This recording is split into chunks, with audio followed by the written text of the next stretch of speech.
Hello ಎಲ್ರಿಗೂ ನಮಸ್ಕಾರ. ಇವತ್ತು ನಾನು ಈನಾದೆ ಧಾರಾವಾಹಿಲಿ ಏನೆಲ್ಲ ಆಗುತ್ತೆ ಅಂತ ನಾನು ನಿಮ್ಗೆ ಹೇಳ್ತೀನಿ. ಅಲ್ಲಿವರೆಗೂ ಯಾರೆಲ್ಲ ನನ್ನ ಚಾನಲ್ ನೋಡ್ತೀವಿ ಪ್ಲೀಸ್ ಸಬ್ಸ್ಕ್ರೈಬ್ ಮಾಡ್ಕೊಂಡು ನೋಡಿ. ಸಂಚಿಕೆ ಶುರುವಿನಲ್ಲಿ ಈ ಕಡೆ ವೇದ ಮತ್ತು ವಿಕ್ರಮ್ ಅಮ್ಮ ಮತ್ತು ಅವರ ಮಗಳು ಎಲ್ಲರೂ ಕೂಡ ಮೂವಿ ನೋಡೋದಕ್ಕೆ ಅಂದರೆ ಫಿಲಮ್ ನೋಡೋದಕ್ಕೆ ಅಂತ ಹೇಳಿ ಹೋಗಿರ್ತಾರೆ ನೋಡೋದಕ್ಕೆ ಅಂತ ಹೇಳಿ.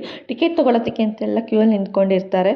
ತುಂಬ ರಶ್ ಇರುತ್ತೆ, ಅವರು ಕ್ಯೂವಲ್ಲಿ ನಿಂತ್ಕೊಂಡು ವೇಟ್ ಮಾಡ್ತಾ ಇರ್ತಾರೆ. ಅಲ್ಲಿಂದ ಹಿಂದೆ ಯಾರೋ ಬಂದು ತಳ್ತಾರೆ. ಆದರೆ ವೇದ ಇದ್ದವಳು ಯಾಕೆ ತಳ್ತಿದ್ದೀರ ಅಂತ ಹೇಳಿ ವೇಟ್ ಮಾಡಿ ಸ್ವಲ್ಪ ಹೊತ್ತು ಅಂತ ಹೇಳಿ ಹೇಳ್ತಾ ಇರ್ತಾಳೆ. ವಿಕ್ರಮ್ ಅಮ್ಮ ಹೇಳ್ತಾರೆ ಇಲ್ಲಿಂದ ಹೋಗ್ಬಿಡೋಣ ಅಂತ. ಯಾಕಮ್ಮ ಏನಾಯಿತು ಅಂತ ಹೇಳಿದ್ರೆ ತುಂಬ ಚೆನ್ನಾಗಿದ್ದಾರೆ, ತುಂಬ ಪ್ರಾಬ್ಲಮ್ ಆಗ್ತಾ ಬಾ ಹೋಗೋಣ ಅಂತ ಹೇಳಿ ಹೇಳ್ತಿರ್ಬೇಕಾದ್ರೆ ತುಂಬ ಗಲಾಟೆಗಳು ಆದಾಗಲೇ ಅಮ್ಮ ಜೀವನದಲ್ಲಿ ಏನು ಮಾಡಬೇಕು ಅನ್ನೋದು ಗೊತ್ತಾಗೋದು ಅಂತ ಹೇಳಿ ಈ ಕಡೆ ಹೇಳ್ತಾ ಇರ್ತಾಳೆ. ಅದಕ್ಕೆ ವಿಕ್ರಮ್ ಅಮ್ಮ ಹೇಳ್ತಿರ್ತಾರೆ ಆ ಥರ ಇದ್ದಿದ್ರೆ ನನ್ನ ಜೀವನದಲ್ಲಿ ನಾನು ಯಾಕೆ ಈ ಥರ ಇರಬೇಕಿತ್ತು ಹೇಳು, ಅಷ್ಟೊಂದು ಧೈರ್ಯ ಇದ್ದಿದ್ರೆ ಅಂತ ಹೇಳಿ ಹೇಳ್ತಾ ಇರ್ತಾರೆ. ಈ ಕಡೆ ಏನೋ ಮಾಡ್ತಿದ್ದೆ, ಎಲ್ಲೋ ಇದು ಇನ್ನೂ ಡೀಲ್ ಮುಗಿಸಿಲ್ಲ ಅಂತ ಹೇಳಿ ವೀರ್ ಕಾಲ್ ಮಾಡಿದಾಗ ಇಲ್ಲ ಅಣ್ಣ ನಾನು ಫಿಲಮ್ ಥಿಯೇಟರಲ್ಲಿ ಇದ್ದೀನಿ ಅಂತ ಹೇಳಿ ಅವನು ಹೇಳ್ತಾ ಇರ್ತಾನೆ. ಫಿಲಮ್ ಥಿಯೇಟರಲ್ಲಿ ಯಾಕೋ ಇದೆ, ನಿನಗೆ ಏನೋ ಫಿಲಮ್ ನೋಡೋಕೆ ಹೋಗಿದ್ದೀರ, ಡೀಲ್ ಕೊಟ್ಟಿದ್ರೆ ಅಂತ ಹೇಳಿದಾಗ ಇಲ್ಲ ಅಣ್ಣ ಅವರಿಬ್ಬರು ದೇವಸ್ಥಾನದಲ್ಲಿ ಮುಗಿಸ್ಕೊಂಡು ಅವ್ರು ಇಲ್ಲಿಗೆ ಬಂದಿದ್ದಾರೆ ಅಂತ ಹೇಳ್ತಾನೆ. ಇಬ್ಬರು ಇಲ್ಲಿ ಕೊನೆ ಫಿಲಮ್ ನೋಡೋಕೆ ಬಂದಿದ್ದಾರೆ ಅಂತೇಳಿ ಅವ್ನು ಹೇಳ್ತಾ ಇರ್ತಾನೆ ವೀರು. ಸರಿ ಆಯಿತು, ಅವಾಗ ಏನಕ್ಕೆ ಅಲ್ಲಿ ದೇವಸ್ಥಾನದಲ್ಲಿ ಏನಕ್ಕೆ ನೀನು ಮುಗಿಸ್ಲಿಲ್ಲ ಅಂದಾಗ ಅಲ್ಲಿ ತುಂಬ ಜನ ಇದ್ರು, ಆಗಲಿಲ್ಲ ಅಣ್ಣ ಇಲ್ಲಿ ಹೆಂಗಾದ್ರೂ ಮಾಡಿ ಸಾಯಿಸ್ತೀನಿ ಅವ್ರನ್ನ ಅಂತ ಹೇಳಿ ಹೇಳ್ತಾ ಇರ್ತಾನೆ. ಹೇಗೆ ಸಾಯಿಸ್ತಾ, ಏನು ಪ್ಲ್ಯಾನು ಅಂತ ಕೇಳಿದಾಗ ಏನಿಲ್ಲ ಅಣ್ಣ ಎಲ್ಲರೂ ವಿಷಲ್ ಹೊಡಿರ್ತದೆ, ತುಂಬ ಗಲಾಟೆ ಆಗ್ತಿರ್ತದೆ, ಟೈಮಲ್ಲಿ ನೋಡ್ಕೊಂಡು ಸಾಯಿಸ್ತೀನಿ, ನಮಗೆ ಯಾರಿಗೂ ಅನುಮಾನ ಬರಲ್ಲ, ಡೌಟು ಪಡಲ್ಲ ಅಂತ ಹೇಳಿ ಅವನು ಹೇಳ್ತಾ ಇರ್ತಾನೆ. ಸರಿ ಆಯಿತು ಏನೋ ಒಂದು ಮಾಡು, ಬೇಗ ನನಗೆ ವಿಷಯ ಹೇಳು, ಸಾಯಿಸ್ಬಿಟ್ಟು ಅವರು ಡೀಲ್ ಮಾಡಿದ್ಮೇಲೆ ನನಗೆ ವಿಷಯ ಹೇಳು ಅಂತ ಹೇಳಿ ಹೇಳ್ತಾರೆ. ಈ ವಿಷಯ ಹೇಳೋಕ್ಕೆ ಅಣ್ಣ ನಿಮ್ಗೆ ಆವಾಗಲೇ ಕಾಲ್ ಮಾಡಿದೆ, ಆದರೆ ನೀವು ಕಾಲ್ ರಿಸೀವ್ ಮಾಡಿಲ್ಲ. ಅದೇ ಟೈಮ್ಗೆ ನಾನು ವಿಕ್ರಮ್ ಅಣ್ಣಗೆ ಕಾಲ್ ಮಾಡಿದೆ ಅಂತ ಹೇಳ್ತಾನೆ. ಏನೋ ವಿಕ್ರಮ್ ಕಾಲ್ ಮಾಡಿದ್ದ ನೀನು ಅಂತ, ಏನು ಹೇಳ್ದ ಅವನು ಅಂತ ಕೇಳಿದಾಗ ಏನಿಲ್ಲ ನಿನ್ನ ಇಷ್ಟ ಬಂದಾಗ ನೀನು ಮಾಡೋದು, ನನಗೇನು ಕೇಳಬೇಡ ಅಂತ ಹೇಳಿ ಫೋನ್ ಕಟ್ ಮಾಡಿಬಿಟ್ರೋಣ ಅಂತ ಹೇಳಿ ಹೇಳ್ತಾನೆ. ಅಲ್ಲ ನೀನೇನಾದರೂ ನಮ್ಗೆ ಯಾರಿಗೆ ಏನು ಅಂತೇಳಿ ಒಂದು ವಿಷಯ ಹೇಳಿದೆ, ಹೆಸರು ಹೇಳ್ದ ಅಂತ ಕೇಳಿದಾಗ ಇಲ್ಲ ಅಣ್ಣ ನಾನೇನು ಹೇಳಿಲ್ಲ ಅಂತ ಹೇಳ್ತಾನೆ. ಅಲ್ಲ ಕಣೋ ನಿಂಗೆ ತಲೆ ಕೆಟ್ಟಿದ್ಯಾ, ನನ್ನ ಜೀವನ ತೆಗಿಯೋ ಥರ ನೋಡ್ತಿದ್ದೆಲ್ಲ ನಿಂಗೆ ಗೊತ್ತಾಗಲ್ವ ನಿನಗೆ, ನಾನು ಕಾಲ್ ರಿಸೀವ್ ಮಾಡಿಲ್ಲ ಅಂದರೆ ಸ್ವಲ್ಪ ವೇಟ್ ಮಾಡಬೇಕಿತ್ತು, ನೀನು ಎಂತಕ್ಕೆ ಹೋಗ್ಬಿಟ್ಟು ವಿಕ್ರಮ್ಗೆ ಹೇಳಿ ಅಂತ ಹೇಳಿ ವೀರ್ಯ ಹೇಳ್ತಿರ್ತಾನೆ. ಇಲ್ಲ ಅಣ್ಣ ಇವತ್ತು ಪಕ್ಕ ಡೀಲ್ ಮಾಡಿದ್ದೀನಿ, ಇವತ್ತು ಹಾಗೇ ಆಗುತ್ತೆ ಅಂತ ಹೇಳಿ ಅವ್ನು ಹೇಳಿರ್ತಾನೆ. ಸರಿ ಆಯಿತು ಬೇಗ ಮುಗಿಸು ಅಂತ ಹೇಳಿ ಹೇಳ್ತಿರ್ತಾನೆ. ಅದೇ ಟೈಮ್ಗೆ ಈ ಕಡೆ ಎಲ್ಲರೂ ನೋಡಿ ಖುಷಿ ಪಡ್ತಾ ಇರ್ತಾಳೆ. ಈ ಕಡೆ ವಿಕ್ರಮ್ ಅಮ್ಮನೂ ಅವ್ರ ಮಗಳು ಎಲ್ಲರೂ ಇರ್ತಾರೆ. ಸರಿ ಆಯಿತು ಬನ್ನಿ ಹೋಗೋಣ, ಒಳಗೆ ಬಿಟ್ಟಿದ್ದಾರೆ ಅಂತ ಹೇಳಿಬಿಟ್ಟು ಅವರು ಇಬ್ಬರೂ ಕೂಡ ಹೋಗ್ತಾರೆ. ಈ ಕಡೆ ಥಿಯೇಟ್ರ್ ಹತ್ರ ಹೋಗೋಕ್ಕೆ ಮುಂಚೆನೇ ಈ ಕಡೆ ವಿಕ್ರಮ್ ಅಮ್ಮ ಹೇಳ್ತಿರ್ತಾರೆ ನೋಡಿ ಇಷ್ಟು ಜನ ಬಂದಿದ್ದಾರೆ, ಶಂಕರಣ್ಣ ಅಂದರೆ ಎಲ್ರಿಗೂ ಇಷ್ಟ ಆಗುತ್ತೆ, ಅವ್ರ ಫಿಲಮ್ನ ತುಂಬ ನೋಡ್ತಿದ್ದೆ, ಕಾಲೇಜ್ ಡೇಸಲ್ಲಿ ಇದ್ದಾಗ ಕಾಲೇಜಲ್ಲೂ ನೋಡ್ತಿದ್ದೆ, ಟಿ ವಿಲಿ ಬಂದಾಗ ಸುಮಾರು ಸಲ ನೋಡ್ತಿದ್ದೆ ಅಂತ ಹೇಳಿ ಅವ್ರ ಅಮ್ಮ ಹೇಳ್ತಿರ್ತಾರೆ. ನೀವು ಹಂಗಾರೆ ಶಂಕರಣ್ಣನ ಫ್ಯಾನಾ ಅಂತ ಹೇಳಿ ಹೇಳ್ತಿರ್ತಾಳೆ. ಹೌದು ನನಗೆ ತುಂಬ ಇಷ್ಟ ಅವರಂದರೆ ಅಂತ ಹೇಳಿ ಅವಳು ಕೂಡ ಹೇಳ್ತಾ ಇರ್ತಾಳೆ. ಅವ್ರದ್ದು ಫಿಲಮ್ ಹೆಸ್ರು ನೋಡು ಅದೇ ಇರೋದು, ಅವರಿಗೆ ತುಂಬ ಧೈರ್ಯ ಜಾಸ್ತಿ, ಅವ್ರನ್ನ ಯಾರೂ ಏನೂ ಮಾಡೋದಕ್ಕೆ ಆಗ್ತಿರ್ಲಿಲ್ಲ ಅಂತ ಹೇಳಿ ಅವಳು ಹೇಳ್ತಾ ಇರ್ತಾಳೆ. ಹೌದು ನನ್ನ ಮಗನೂ ಹಾಗೆ ಇದ್ದಿದ್ದು, ನಾನು ನನ್ನ ಮಗನ ಹಾಗೆ ಬೆಳೆಸ್ಬೇಕು ಅಂತಲೂ ಕೂಡ ನಾನು ಅಂದ್ಕೊಂಡೆ, ಅದು ಏನೇನೋ ಆಯಿತು ಬಿಡಲಿ ಅಂತ ಹೇಳಿ ಅವ್ರ ಅಮ್ಮ ಕೂಡ ಹೇಳ್ತಾ ಇರ್ತಾರೆ. ಸರಿ ಹೌದಾ, ನಿಮ್ಮ ಮಗ ಇಲ್ಲ ಅಂದರೆ ಏನು ಚಿಂತೆ, ನನ್ನ ಗಂಡನೇ ವಿಕ್ರಮ್ ನನ್ನ ಗಂಡ, ಅವನೇ ನಿಮ್ಮ ಮಗ ಅಂತ ಅಂದ್ಕೊಳ್ಳಿ ಅಂತ ಹೇಳಿ ಹೇಳ್ತಾನೆ. ಏನು ರೌಡಿನ ಅಂತ, ಅವನು ರೌಡಿ ಆಗಿರ್ಬೋದು, ಮುಂದೆ ಚೇಂಜ್ ಆಗೇ ಆಗ್ತಾನೆ, ಚೇಂಜ್ ಆದಮೇಲಿಂದ ಅವ್ನು ನಿನ್ನ ಮಗ ಅಂತ ಹೇಳಿ ಅಂದ್ಕೊಳ್ಳಿ ನೀವು ಅಂತ ಹೇಳಿ ವೇದ ಹೇಳ್ತಾ ಇರ್ತಾಳೆ. ಅಲ್ಲ ನಾನು ಇಷ್ಟು ಜನ ಮಕ್ಕಳನ್ನ ಹೆತ್ತಿದ್ದೀನಿ, ಯಾರೂ ಕೂಡ ನಾನು ಸಾಯೋ ಮುಂದೆ ಯಾರೂ ಕೂಡ ನನ್ನ ಕೊಡ್ಲಿಗೆ ಬೆಂಕಿ ಇಡೋದಕ್ಕೆ ಯಾರೂ ಇಲ್ಲವೇ ಇಲ್ಲ ಅಂತ ಹೇಳಿ ಅವನು ಅಂದ್ಕೊತಾ ಇರ್ತಾನೆ. ನೀವು ಹಾಗೆಲ್ಲ ಅಂದ್ಕೊಳಕ್ಕೆ ಹೋಗಬೇಡಿ, ವಿಕ್ರಮ್ ಇದ್ದಾನೆ ಬಿಡಿ ಅಂತ ಹೇಳಿ ಅಂದಾಗ ಅವಳಿಗೊಂದು ಫ್ಲ್ಯಾಶ್ ಆಗುತ್ತೆ. ಈ ವಿಕ್ರಮು ನಿನ್ನ ಗಂಡನ ಅಂತ ಕೇಳ್ತಾಳೆ. ಹೌದು ವಿಕ್ರಮ್ ನನ್ನ ಗಂಡನೇ ಅಂತ ಹೇಳಿ ವೇದ ಹೇಳ್ತಾ ಇರ್ತಾಳೆ. ಹೌದಾ ಅಂತ ಹೇಳಿ ಅವಳಿಗೆ ಫುಲ್ ಶಾಕ್ ಆಗುತ್ತೆ.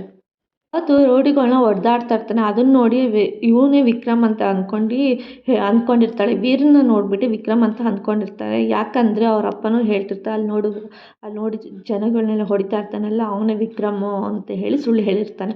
ಅದನ್ನು ನೆನೆಸ್ಕೊಂಡು ವಿಕ್ರಮ ನಿನ್ನ ಗಂಡ ಅಂತ ಹೇಳಿ ಕೇಳ್ತಿರ್ಬೇಕಾದ್ರೆ ಹೌದು ಅಂತ ಅವಳು ಹೇಳ್ತಿರ್ತಾಳೆ.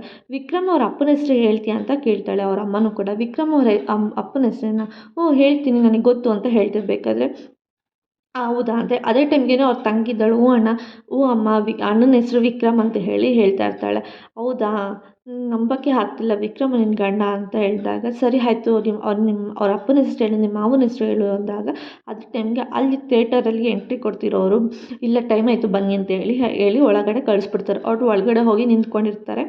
ಅದೇ ಟೈಮ್ಗಡೆ ಈ ಕಡೆ ವೀರು ಮತ್ತು ಅವ್ರ ಅಪ್ಪನೂ ಕೂಡ ಮಾತಾಡ್ತಾ ಇರ್ತಾರೆ. ಏನಾಯಿತು ಇನ್ನೂ ಡೀಲ್ ಆಗಿಲ್ವೇನೋ ಅಂತ ಹೇಳಿ ಕೇಳ್ತಾ ಇರ್ತಾರೆ ಅವರಪ್ಪ. ಇಲ್ಲಪ್ಪ ಇವತ್ತು ಡೀಲ್ ಆಗೇ ಆಗುತ್ತೆ, ಇಬ್ಬರು ಫಿಲಮ್ ನೋಡೋಕೆ ಹೋಗಿದ್ದಾರೆ ಅಂತ ಹೇಳಿ ಹೇಳ್ತಾ ಇರ್ತಾರೆ. ಫಿಲಮಲ್ಲಿ ನೋಡಿ ಏನಾದರೂ ಮಾಡಲಿ ನನಗಂತೂ ಅವರಿಬ್ಬರು ಸಾಯಬೇಕಷ್ಟೇ ಅಂತ ಹೇಳ್ತಿರ್ತಾನೆ. ಸಾಯ್ತಾರೆ ಬಿಡಪ್ಪ ನೀನೇನು ಯೋಚನೆ ಮಾಡಬೇಡ, ನಿನಗೆ ಮೊದಲಿಗಿಂತ ಅಮ್ಮನ ಮೇಲೆ ತುಂಬ ಕೋಪ ಬಂದಿದೆ ಅಂತ ಹೇಳ್ತಾ ಇರ್ತಾನೆ. ನನಗೆ ಮುಂಚೆ ಕೋಪ ಬರ್ತಿರ್ಲಿಲ್ಲ, ಯಾವಾಗ ಅವಳು ಮಗನ ಜೊತೆ ಮಗನ ಮುಂದೆ ಇಟ್ಕೊಂಡು ಅಲ್ಲ ವೇದನ ಮುಂದೆ ಇಟ್ಕೊಂಡು ವಿಕ್ರಮ್ನ ನಮ್ಮನ್ನೆಲ್ಲ ಇದನ್ನು ಸೋಲಿಸ್ಬೇಕು ಸಾಯಿಸ್ಬೇಕು ಅಂತ ಪ್ಲ್ಯಾನ್ ಮಾಡಿದ್ರಲ್ಲ, ಅದಕ್ಕೆ ನಂಗೆ ತುಂಬ ಕೋಪ ಬಂದಿದ್ದು. ಅದಕ್ಕೆ ಅವಳ ಮೇಲೆ ಇವಾಗ ಇನ್ನೂ ತುಂಬ ಕೋಪ ಬಂದಿದೆ ನನಗೆ ಅಂತ ಹೇಳಿ ಅವರಪ್ಪ ಹೇಳ್ತಾ ಇರ್ತಾನೆ. ನೀನೇನು ಯೋಚನೆ ಮಾಡಬೇಡ ಅಪ್ಪ, ನಾನು ಈ ಡೀಲ್ ಮಾಡೇ ಮಾಡ್ತೀನಿ, ನಾನು ಆಲ್ರೆಡಿ ಕೊಟ್ಟಿದ್ದೀನಿ ಅಂತ ಹೇಳ್ತಾನೆ. ಅಲ್ಲ, ಈ ಫಿಲಮ್ ಮುಗಿಯೋ ಅಷ್ಟರಲ್ಲಿ ಅವಳು ಸಾಯ್ತಾಳೆ, ಅಷ್ಟರಲ್ಲಿ ನಮಗೆ ಸುದ್ದಿ ಬಂದೇ ಬರುತ್ತೆ ಅಂತ ಹೇಳಿ ಹೇಳ್ತಾ ಇರ್ತಾನೆ. ಏನಿಲ್ಲ, ಹೊರಗೆ ಪ್ಲ್ಯಾನ್ ಕೊಟ್ಟಿದ್ದೀನಿ ನಾನೇ, ಏನು ಥಿಯೇಟರಿಗೆ ಒಳಗಡೆ ಹೋದಾಗ ತುಂಬ ಜೋರು ಗಲಾಟೆ ಬರ್ತಿರ್ಬೇಕಾದ್ರೆ ಆವಾಗಲೇ ಸಾಯಿಸ್ಬಿಡಿ, ಯಾರಿಗೂ ಡೌಟ್ ಬರೋಲ್ಲ ಅಂತ ಹೇಳಿದ್ದೀನಿ. ಅವರು ಕೂಡ ಹಾಗೆ ಮಾಡ್ತೀನಿ ಅಂತ ಹೇಳಿದ್ದಾರೆ ಅಂತ ಅನ್ನೋ ಟೈಮಲ್ಲಿ ಅದೇ ಟೈಮ್ಗೆ ಅವ್ರ ಜೊತೆ ಇದ್ದವನು ಒಬ್ಬ ಕೇಳಿಸ್ಕೊತಾರೆ. ಅವ್ರು ಏನೇನು ಮಾತಾಡಿರ್ತಾರೆ ಅದನ್ನೆಲ್ಲ ಕೇಳಿಸ್ಕೊತಾ ಇರ್ಬೇಕಾದ್ರೆ, ಅಯ್ಯೋ ಇವರಿಬ್ಬರು ಸೇರ್ಕೊಂಡು ವೇದ ಹತ್ಕೆನ ಸಾಯಿಸ್ಬೇಕು ಅಂತ ಪ್ಲ್ಯಾನ್ ಮಾಡಿದ್ದಾರಾ, ಏನು ಕತೆ ಇವ್ರದ್ದು ಅಂತ ಹೇಳಿ ಅವನು ಶಾಕಲ್ಲಿ ನೋಡ್ತಾ ಇರ್ತಾನೆ. ಹೌದು ನಿಜ, ಇವರು ವೇದ ಹತ್ಕೆ ಬಗ್ಗೆನೇ ಮಾತಾಡ್ತಿರೋದು, ಅವ್ರನ್ನ ಸಾಯಿಸೋಕ್ಕೆ ಪ್ಲ್ಯಾನ್ ಮಾಡಿದ್ದಾರೆ, ಅಯ್ಯೋ ಏನು ಮಾಡೋದು ಅಂತ ಹೇಳಿ ಅವನು ಕೂಡ ಯೋಚನೆ ಮಾಡ್ತಿರ್ತಾನೆ. ಇವತ್ತೇನಾದರೂ ಆಗಲಿ ಅವರಿಬ್ಬರು ಸಾಯಲೇಬೇಕು, ನನಗಂತೂ ಅವ್ರು ಸತ್ತಿಲ್ಲ ಅಂತ ಅವ್ರಿಗೆ ನೆಮ್ಮದಿನೇ ಇಲ್ಲ. ಅಲ್ಲ, ಅವಳು ನಮ್ಮ ಮನೆಗೆ ಬಂದು ವಿಕ್ರಮ್ನೇ ಬುಟ್ಟಿಗೆ ಹಾಕ್ಕೊಂಡು ನಮ್ಮನ್ನೆಲ್ಲ ಬದಲಾಯಿಸ್ಬೇಕು ಅಂತೆಲ್ಲ ಪ್ಲ್ಯಾನ್ ಮಾಡ್ಕೊಂಡಿದ್ದಾಳಲ್ಲ, ಅವಳಿಗೆ ನೆಕ್ಸ್ಟ್ ಇರಬೇಕು ಅವಳು ಅಂತ ಹೇಳಿ ಅವರಪ್ಪ ಹೇಳ್ತಾ ಇರ್ತಾರೆ. ಅದಕ್ಕೇ ಹ್ಞೂ ಅಪ್ಪ, ನಾವು ಹಿಂಗಿದ್ವಿ, ಹೆಂಗೆ ಬೆಳೆದಿರೋದು, ಇವಳು ಯಾರೋ ಬಂದಿದ್ದಾಳಂತ ಇವಳಿಗೋಸ್ಕರ ನಾವು ಚೇಂಜ್ ಆಗಬೇಕಾ ಅಂತ ಹೇಳಿ ವೀರು ಕೂಡ ಅದನ್ನೇ ಹೇಳ್ತಾ ಇರ್ತಾನೆ. ಸರಿ ಆಯಿತು ಬಿಡು, ನಾನು ಹೋಗ್ತೀನಿ ಅಂತ ಹೇಳಿ ವೀರು ಹೇಳ್ತಾ ಇರ್ತಾನೆ. ಅಯ್ಯೋ ಇವ್ರಿಗೆ ಕಾಲ್ ಮಾಡೋಣ ಇರು ಅಂತ ಹೇಳಿ ಅವ್ರ ಕಡೆ ಇರೋನು ಒಬ್ಬ ಕಾಲ್ ಮಾಡ್ತಿರ್ಬೇಕಾದ್ರೆ ಕಾಲ್ ರಿಸೀವ್ ಆಗಿರಲ್ಲ.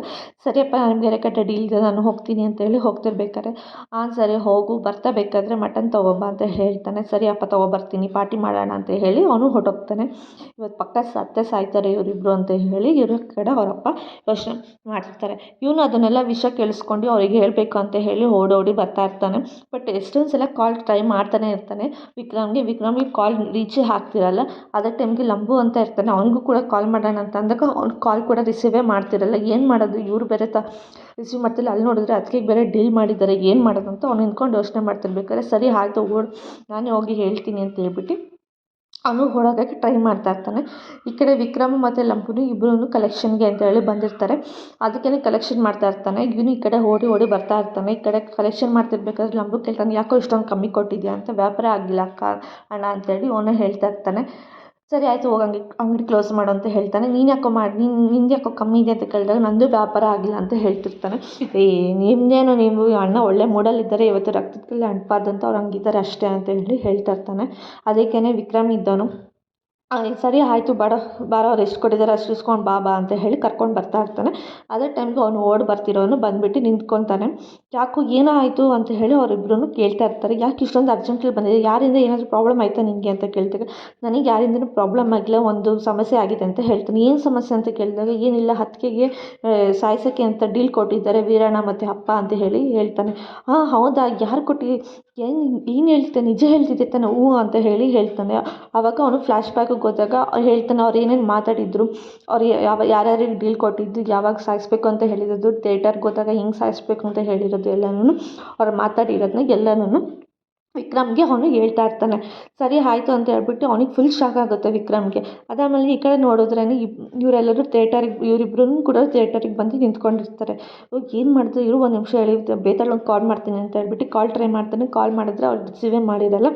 ಮತ್ತೆ ಇನ್ನೊಂದ್ಸಲ ಮಾಡ್ತಾನೆ, ಎತ್ತಾಳೆ ಇವಾಗ ಏನು ಅಂತ ನೋಡೋಣ ಅಂತ ಹೇಳಿ ಆವಾಗ ಅವಳು ಕಾಲ್ ರಿಸೀವ್ ಮಾಡ್ತಾಳೆ.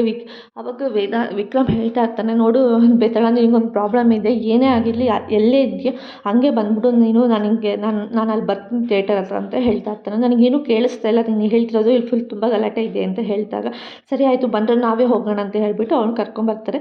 ಆವಾಗ ಅವ್ರು 3 ಜನ ಎಲ್ಲಿ ಬುಕ್ ಆಗಿದೆ ಅಂತ ಹೇಳಿ ನೋಡ್ತಾ ಇರ್ತಾರೆ. ಸರಿ ಆಯಿತು ಬನ್ನಿ ಸೀಟಲ್ಲಿ ಹೋಗಿ ಕೂತ್ಕೊಳ್ಳೋಣ ಅಂತ ಹೇಳಿ ಸೀಟಲ್ಲಿ ಹೋಗಿ ಕೂತ್ಕೊಳ್ಳೋಕ್ಕೆ ಅಂತೇಳಿ ಕೂತ್ಕೊಂಡಿರ್ತಾರೆ. ಅದೇ ಟೈಮ್ಗೆ ಫಿಲಮು ಕೂಡ ರಿಲೀಸ್ ಆಗುತ್ತೆ, ಫಿಲಮ್ ಕೂಡ ಬರುತ್ತೆ. ಫಿಲಮ್ ನೋಡ್ತಾ ಇರ್ತಾರೆ ಇಬ್ಬರೂ ವೇದ ಮತ್ತು ಅವ್ರ ಅಮ್ಮನೂ ವಿಜಿಲ್ ಹೊಡಿತಾನೆ ಇರ್ತಾರೆ. ವೇದ ಅಮ್ಮಗೆ ತುಂಬ ಖುಷಿ ಆಗ್ತಿರುತ್ತೆ ಬಂದಿರೋದಕ್ಕೆ. ಅದೇ ಟೈಮ್ಗೆ ಅವನಿಗೆ ಡೀಲ್ ಕೊಟ್ಟಿದ್ದ ವೀರು ಅವನು ಕೂಡ ಬರ್ತಾನೆ. ವೀರಿಗೆ ಡೀಲ್ ಯಾರು ಅವನು ಕೂಡ ಬರ್ತಾನೆ, ನೋಡ್ತಾನೆ ಎಲ್ಲಿದ್ದಾರೆ ಏನು ಅಂತೇಳಿ. ಅವನು ಕೂಡ ಸುತ್ತ ನೋಡ್ತಾ ಇರ್ಬೇಕಾದ್ರೆ ಈ ಕಡೆ ಅವ್ರ ಅಮ್ಮಗೆ ತುಂಬ ಎಮೋಷ್ನಲ್ ಆಗ್ತಾಳೆ, ಅಳು ಬರ್ತಿರುತ್ತೆ. ಯಾಕಂದರೆ ಅವ್ರ ಮಗನೂ ಕೂಡ ಅವನು ಪೊಲೀಸ್ ಆಗಿರ್ತಾನೆ. ಪೊಲೀಸ್ ಆಗಿದ್ದಾಗ ಅವ್ನು ಹಿಂಗೆ ರೆಡಿ ಆಗಿದ್ದ, ಯಾವ ಥರ ಇದ್ದ ಅವನು ಅಂತ ಹೇಳಿ ಅವಳು ಕೂಡ ಅದನ್ನು ಇಮ್ಯಾಜಿನ್ ಮಾಡ್ಕೊತಾ ಇರ್ತಾಳೆ, ಯೋಚನೆ ಮಾಡ್ತಿರ್ತಾಳೆ. ಪೊಲೀಸ್ ಡ್ರೆಸ್ಸಲ್ಲಿ ಬಂದಾಗ ಹೆಂಗಿದ್ದ ಅಂತ ಹೇಳಿ. ಅದೇ ಟೈಮಿಗೆ ವೇದ ಇದ್ದವಳು, ಏನಮ್ಮ ಇವಾಗಲೂ ಇಲ್ಲೂ ಅಳ್ತಾ ಇದ್ದೀರಾ, ಬಿಡಿ ಹೋಗಲಿ, ನೀವು ಫಿಲಮಿಗೆ ಕರ್ಕೊಂಬಂದಿದ್ದು ನಿಮ್ಮ ಮೈಂಡ್ ರಿಲೀಫ್ ಆಗಲಿ ಅಂತ, ನೀವು ನೋಡಿದ್ರೆ ಇಲ್ಲೂ ಅಳ್ತಿದ್ದೀರಾ, ಅಳಬೇಡಿ ಅಂತ ಹೇಳಿ ವೇದ ಕೂಡ ಹೇಳ್ತಾ ಇರ್ತಾಳೆ. ಈ ಕಡೆ ಡೀಲ್ ತೊಗೊಂಡಿರೋನು ಅವನು ಕೂಡ ಸುತ್ತ ನೋಡ್ತಾ ಇರ್ತಾನೆ ಎಲ್ಲಿದ್ದಾರೆ ಏನು ಅಂತ. ಅವಾಗ ವೇದ ಎಲ್ಲಿದ್ದಾಳೆ ಅಂತ ಅವನಿಗೆ ಗೊತ್ತಾಗುತ್ತೆ. ಸರಿ ಅಂತ ಅವಳು ಕೂತಿರೋದು ಹಿಂದಿನ ಸೀಟಲ್ಲಿ ಹೋಗಿ ಅವನು ಕೂಡ ಕುತ್ಕೊತಾನೆ. ಕುತ್ಕೊಂಡು ಅವಳನ್ನು ತುಂಬ ಅಬ್ಸರ್ವ್ ಮಾಡ್ತಾನೆ ಇರ್ತಾನೆ. ಈ ಕಡೆ ವಿಕ್ರಮು ಕೂಡ ಬರ್ತಾನೆ ಕಾಲ್ ಟ್ರೈ ಮಾಡ್ತಿರ್ತಾನೆ ಮತ್ತು ಬರೋಕ್ಕೂ ಟ್ರೈ ಮಾಡ್ತಿರ್ತಾನೆ. ಅವನ ಹತ್ರ ಇದ್ದಿದ್ದು ಡೀಲ್ ತೊಗೊಂಡು ಅವನ ಹತ್ರ ಇದ್ದಿದ್ದು ಗನ್ನು ಕೂಡ ತೊಗೊಂಡು ಶೂಟ್ ಮಾಡೋಕ್ಕೆ ಅಂತೇಳಿ ರೆಡಿ ಆಗ್ತಿರ್ತಾನೆ. ಇವತ್ತಿನ ಸಂಚಿಕೆಗೆ ಮುಕ್ತಾಯಿತು. ನಾಳಿನ ಸಂಚಿಕೆಯಲ್ಲಿ ಏನಾಯಿತು ಅಂತ ಹೇಳ್ತೀನಿ. ಅಲ್ಲಿವರೆಗೂ take care, bye bye, thanks for watching.